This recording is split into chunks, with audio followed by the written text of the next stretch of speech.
Welcome to Siddhivinayak Education Institute.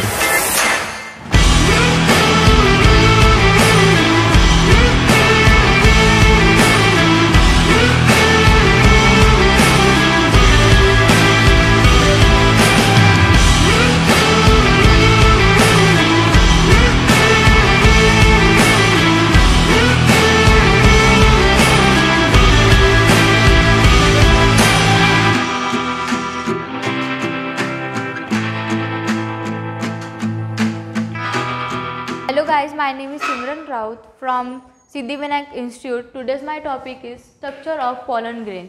तो हम पहले स्ट्रक्चर देखेंगे pollen grain का. pollen grain का स्ट्रक्चर जो होता है वो स्पेरिकल शेप होता है एंड इसकी डायमीटर जो होती है वो 25 to 50 माइक्रोमीटर होती है. और ये जो होता है ये कंटेन करता है दो लेयर से, एंटाइन एंड एक्साइन. एक्साइन जो होती है वो आउटर लेयर होती है एंड इंटाइन जो होती है वो इनर लेयर होती है. जो इंटाइन जो एक्साइन जो होती है वो कंपोस्ट करता है स्पोरोपोलेन और it is a thick and hard layer.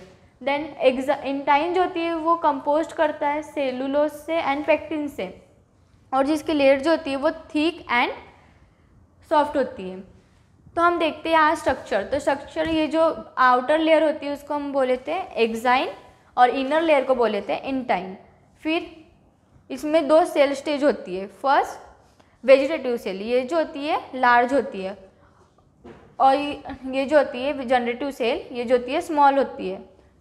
Then mature pollen grain divide into two unequal cell.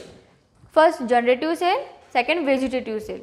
Generative cell जो होती है वो स्मॉल सेल होती है और लेस साइटोप्लाज्म होता है एंड स्मॉल न्यूक्लियस होती है उसमें. और फिर वेजिटेटिव सेल जो होते हैं उसमें लार्जर सेल होता है, मोर साइटोप्लाज्म होता है एंड लार्जर न्यूक्लियस होता है.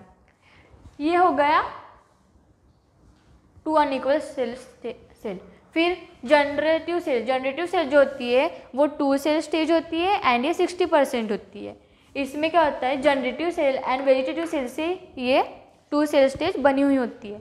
इसमें वैक्यूल्स होती है, फिर उसमें न्यूक्लियस होता है. न्यूक्लियस से माइटोसिस होगा तो दो अनइक्वल सेल का फॉर्मेशन होगा. First vegetative cell, second generative cell.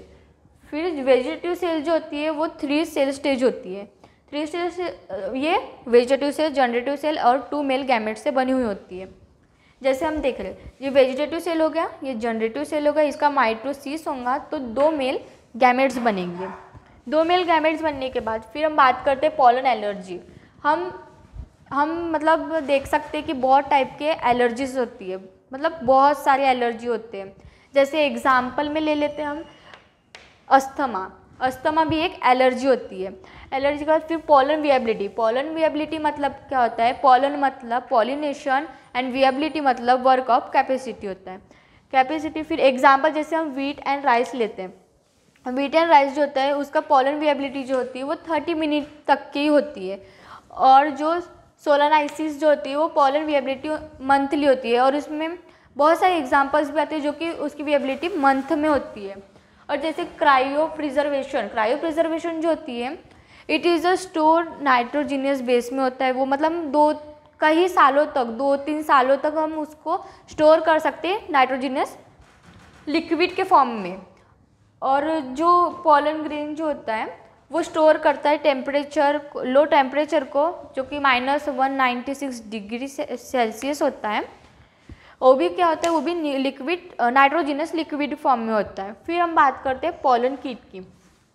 Pollen कीट जो होता है उसका पॉलिनेशन की जो लेयर, पॉलिनेशन का जो स्ट्रक्चर होता है वो कैसा होता है? ऑयली लेयर होती है. और उसकी जो नेचर कैसा होता है उसका, वो स्टिकी नेचर होता है. Thank you.